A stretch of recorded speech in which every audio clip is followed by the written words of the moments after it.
तो दोस्तों फिरंगियों ने एक बार फिर से स्वास्तिक को निशाना बनाया। स्वास्तिक यानी हिंदू समुदाय, हिंदू कम्युनिटी की पहचान। और न्यूयॉर्क पोस्ट जो है उसकी ये आप न्यूज़ देख सकते हैं, कह रहे हैं कि जो नाजीवादी है ना वो स्वास्तिक का निशान छोड़ गए हैं इस पर्टिकुलर मेमोरियल को तोड़कर। लेकिन क्यों? तो जी इनके अनुसार ना ये जो निशान है हिटलर का, ये इनके अनुसार स्वास्तिक है। हिटलर जो था स्वास्तिक निशान यूज करता था इनके अनुसार। लेकिन क्या ये सच है? क्या सचमुच में हिटलर हिंदू स्वास्तिक यूज करता था या इसका सच क्रिश्चियनिटी में कहीं छुपा हुआ है?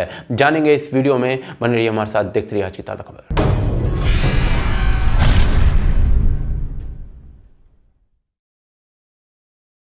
तो जैसा कि मैंने आपको बताया कि न्यूयॉर्क पोस्ट ने हिटलर के इस निशान को स्वास्तिका बताया, और ऐसा पहली बार नहीं हो रहा है। सैकड़ों हजारों किताबों में, साथ में मीडिया रिपोर्ट्स में इसको स्वास्तिका ही बताया गया है। यूएन के एम्बेसडर निकी हेली जब भारत आती हैं वो एक मंदिर में जाती हैं और उनका वहां पर एक फोटो खिंच जाता है। फोटो अखबारों में छपता है और उन अखबारों के छपे फोटो के अंदर स्वास्तिका का निशान आ जाता है मंदिर का। तो उस फोटो को डिलीट कर दिया जाता है क्योंकि उनके अनुसार जो स्वास्तिक है वो नाजी पार्टी और जर्मनी के हिटलर का निशान है। लेकिन क्या ये सच है? जी नहीं, सच जो है वो चौंकाने वाला है। और इस चौंकाने वाले सच को सामने लाने का श्रेय जाता है ट्रू इंडोलॉजी को, जिनका ट्विटर का लिंक मैं आपको डिस्क्रिप्शन में दे रहा हूं और उस आर्टिकल का लिंक भी डिस्क्रिप्शन में दे रहा हूं जिसमें ये सच सामने आया है। तो क्या है सच? क्या है ये सिंबल? अगर उसके बारे में जानना है तो पूरी एक कहानी सुननी पड़ेगी जो कि है 2000 साल लंबी। शॉर्ट में आपके दिमाग में डालूंगा तब आपको क्लियर होगा। पहला सवाल, स्वास्तिका के साथ इतनी नफरत क्यों है? क्योंकि स्वास्तिका जैसा एक सिंबल जो था वो हिटलर यूज करता था। और हिटलर और नाजी जर्मनियों से जो है इतनी नफरत क्यों है?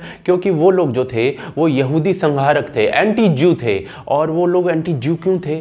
तो उसके लिए हमें बाइबल में झांकना पड़ेगा। बाइबल के दो टेस्टामेंट हैं, ओल्ड और न्यू। न्यू टेस्टामेंट के अंदर 4 गॉस्पेल्स हैं, मार्क, मैथ्यू, ल्यूक और जॉन। और ये गॉस्पेल क्या होता है भाई? तो गॉस्पेल का अगर आपको हिंदी में शॉर्ट में मतलब समझना है तो ईश्वर के शब्द समझ लीजिए। अब इनमें सबसे पुराना है gospel of mark. Jesus Christ को क्रूसीफाई करने वाले पेरियान पिलेर को कुछ प्रीस्ट ने भड़काया था उनके खिलाफ, जिन्हें सैन हेनरियस कहा जाता था। लेकिन इस पूरे गॉस्पेल ऑफ मार्क में ज्यूज को आउटसाइडर या क्राइस्ट की हत्या का रीजन नहीं बताया गया है। यानी कि गॉस्पेल ऑफ मार्क लिखे जाते समय तक ज्यूज से क्रिश्चियन कम्युनिटी जो थी वो पूरी तरीके से अलग नहीं हुई थी। अब इसके बाद गॉस्पेल ऑफ जॉन आया जहां ज्यू शब्द को 63 टाइम्स 63 बार यूज किया गया है एक अलग ग्रुप की तरह, जिनमें से 38 टाइम्स 38 बार नेगेटिवली यूज किया गया है। और ज्यूज की किताब को your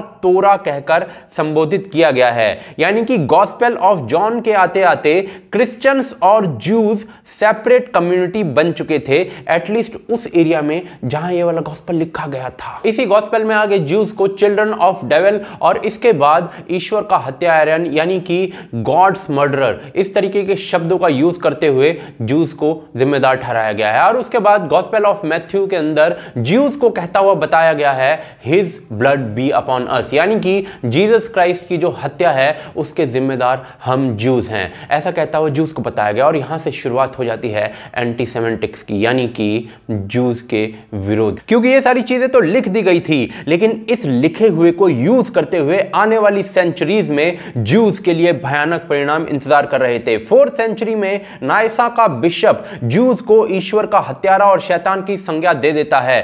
pope Saint जॉर्जरी I Jews को शैतान की सेना, क्रिमिनल्स, ईश्वर के दुश्मन कह डालता है। अब इस रिटर्न और वोकल अटैक से ज्यूज को ईश्वर का हत्यारा साबित करने के बाद 1000 साल करीब बीत गए हैं और अब हम मध्यकालीन दुनिया की बात कर रहे हैं जहां ज्यूज की हत्या इंस्टीट्यूशनलाइज कर दी जाती है। सेंट लुइस फेमसली बयान देते हैं क्रिश्चियंस को कि ज्यूज की हत्या की जा सकती है अगर वो एंटी क्रिश्चियन बयान दें, लेकिन लोग बिना डिस्क्रिमिनेशन के मारते हैं, चाहे वो बयान दिया गया है चाहे नहीं। और ऐसे बहुत से एग्जांपल्स हैं। 11th सेंचुरी में राइन में ज्यूज का नरसंहार होता है। 1341 में स्ट्रासबर्ग में 2000 ज्यूज को जिंदा जला दिया जाता है। ज्यूज को देश निकाला देना कॉमन बन जाता है। क्यों? क्योंकि इल्जाम था कुएं के पानी में जहर मिलाने का। यह क्रिश्चियन पेंटिंग है उस इंसिडेंट की जिसमें ज्यूज को जलाया जा रहा है। पोप इनोसेंट 3 एक मीटिंग बुलाते हैं 4th काउंसिल ऑफ लेटेंस के साथ और एक अध्यादेश जारी करवाते हैं 12th सेंचुरी में कि जो ज्यूज है ना उन्हें अपने हाथ पर एक बैच पहनना पड़ेगा और साथ में अलग तरह के कपड़े पहनने पड़ेंगे और अलग दिखना पड़ेगा। स्वास्तिका तक बात कैसे पहुंची वो मैं आपको बताता हूं, लेकिन हिटलर ने ना ये सारी चीजें ज्यूज के साथ करी थी। अब थोड़ा आगे चलते हैं 16वीं सेंचुरी में। मार्टिन लूथर जो होते हैं वो प्रोटेस्टेंट क्रिश्चियनिटी के जनक बनते हैं, प्रोटेस्टेंट क्रिश्चियनिटी को लाते हैं। आज के टाइम में इस प्रकार की जो क्रिश्चियनिटी है उसको मानने वाले क्रिश्चियन समाज में 37% लोग हैं। मार्टिन लूथर इसके जनक बनते हैं और ये मार्टिन लूथर 65,000 शब्दों का एक टेक्स्ट लिखते हैं जिसके अंदर जूस को plague, whore, slut, burden, misfortune for the country जैसे शब्दों से नवाजा जाता है। बाकी मार्टिन लूथर के अनुसार जूस के साथ क्या क्या होना चाहिए वो आप स्क्रीन पर खुद देख सकते हैं, क्योंकि मैं बोलूंगा तो यूट्यूब बुरा मान जाएगा। और कंपेयर करिए हिटलर के द्वारा किए गए काम जूस के साथ, क्या इन कामों से मिलते हैं कि नहीं। हिटलर ने खुद को एक समय सेकंड लूथर कह डाला था और इस मार्टिन लूथर का जो प्रभाव था वो नाजी जर्मनी के अंदर कितना था, तो जी नाजी जर्मनी के अंदर 95% लोग जो थे वो क्रिश्चियन समाज से आते थे और इन क्रिश्चियन समाज के अंदर 95% में 65% जो थे वो प्रोटेस्टेंट क्रिश्चियंस थे, यानी कि मार्टिन लूथर वाले क्रिश्चियंस। अब इस लूथर का प्रभाव नाजी जर्मनी पर देखिए। 10 नवंबर 1938 लूथर की जन्म जयंती पर ही हिटलर के नाजी जर्मनी में हॉलोकॉस्ट की शुरुआत की जाती है। 91 ज्यूज को मार दिया जाता है और 30,000 ज्यूज को कॉन्सेंट्रेशन कैंप्स में भेज दिया जाता है। यह मार्टिन लूथर के जन्म दिवस पर किया गया था, ज्यूज के हॉलोकॉस्ट की शुरुआत थी।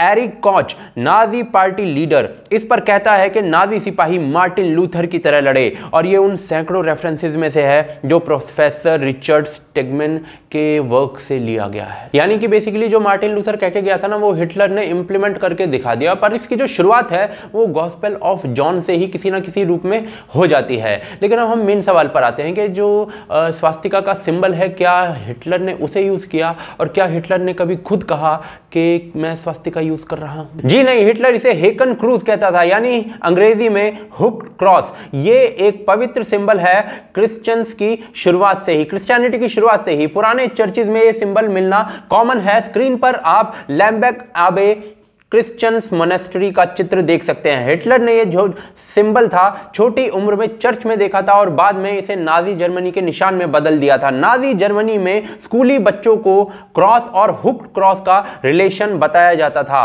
नाजी मेंबर इसे चर्च में भी प्रयोग करते थे और नॉर्मल क्रॉस और हुक्ड क्रॉस का यूनियन कुछ इस प्रकार से दिखाया जाता था। यह सिंबल 2nd सेंचुरी की रोमन ग्रेव्स पर भी मिल जाता है और 2nd सेंचुरी की इस पेंटिंग में भी दिखाया गया है। प्रोफेट मोसेस लाल सागर पार कर रहे हैं इस पेंटिंग में और हुक्ड क्रॉस किस प्रकार से उनके साथ दिखाया गया है वो आप देख सकते हैं। साथ में लालीबेला चर्च की दीवारों पर क्रॉस और हुक्ड क्रॉस और साथ में पोप के घर के अंदर भी हुक्ड क्रॉस आप देख सकते हैं। लेकिन ये हिटलर के द्वारा प्रयोग में लाया गया हुक्ड क्रॉस कब कब में स्वास्तिक बन गया? तो जी हिटलर ने एक किताब लिखी थी अपनी ऑटोबायोग्राफी जिसको कहा जाता है मे कैम्फ, जिसका इंग्लिश में रूपांतरण किया गया था, ट्रांसलेशन किया था जेम्स मर्फी नाम के एक व्यक्ति के द्वारा, जिसने उस किताब का नाम लिखा था माई स्ट्रगल। अब ये जो जेम्स मर्फी था ना वो खुद एक क्रिश्चियन इवेंजलिस्ट था। हिटलर ने अपनी किताब मे कैम्फ जो कि जर्मन भाषा में लिखी गई थी उसमें स्वास्तिका शब्द का इस्तेमाल भी नहीं किया, लेकिन जब जेम्स मर्फी ने इंग्लिश में इसे ट्रांसलेट कर दिया तो उस समय हुक्ड क्रॉस को ट्रांसलेट कर दिया स्वास्तिका में और इस प्रकार से ये किताब पूरी दुनिया में फैली जो ट्रांसलेटेड वर्जन थी, क्योंकि इंग्लिश को आप एक प्रकार से इंटरनेशनल भाषा के रूप में जानते हैं, तो पूरी दुनिया में यही किताब फैली और इसके द्वारा स्वास्तिका शब्द जो है वो हिटलर के साथ जुड़ गया, यानी कि जूस के नरसंहार के साथ जुड़ गया। और आज भी लाखों हिंदू जो हैं वो अपने आप को एक्सप्लेन करते रहते हैं पूरी दुनिया के सामने। तो दोस्तों ये है सच, जिसे पूरी दुनिया हिंदू स्वास्तिका कह रही है वो आखिर में क्रिश्चियंस का हुक्ड क्रॉस है। और जो पूरे सोर्सेज हैं, पूरे प्राइमरी सोर्सेज के साथ जो लिंक है मैं आपको डिस्क्रिप्शन में दे रहा हूं, आप वहां पर जाकर रीवेरीफाई चीज़ों को कर सकते हैं। इसके साथ पूरी जो रिसर्च का श्रेय है वो फिर से मैं बताना चाहूँगा ट्रू इंडोलॉजी को जाता है, जो कि बहुत बढ़िया काम कर रहे हैं, आप उन्हें ज्वाइन कर सकते हैं। सारे लिंक उनके से रिलेटेड भी डिस्क्रिप्शन के अंदर दिए गए हैं। अब इस वीडियो को फैलाना भाई आपका काम है ताकि लोगों को सच पता चल सके। अब आप ऐसा करेंगे या नहीं, इसे फैलाएंगे या नहीं, ये तो मैं नहीं जानता क्योंकि मेरे भोलपन को तो आप जानते ही हैं, लेकिन आप जानते होंगे तो आप हमें बताइए कि आप इस वीडियो को शेयर करने वाले हैं या नहीं। साथ ही साथ आप हमें सपोर्ट कर सकते हैं patreon.com पर अगर आपको हमारा काम पसंद है, या फिर ज्वाइन बटन के थ्रू, दोनों की जो लिंक है वो डिस्क्रिप्शन के अंदर दिए गए हैं। इसके अलावा आप हमारे मर्चेंडाइज ले सकते हैं, bhokalfactory.com से। जो टी शर्ट मैंने पहनी हुई है, अगर आप भी ऐसा फील करते हैं तो आप इस टी शर्ट को ले सकते हैं। जो मैं डिस्क्रिप्शन के अंदर दे रहा हूँ, सारी चीज़ें डिस्क्रिप्शन में आपको मिलेंगे इससे रिलेटेड, वहाँ से आप इसे परचेज कर सकते हैं। आप देख रहे हैं आज की ताज़ा खबर। जय हिंद, जय भारत।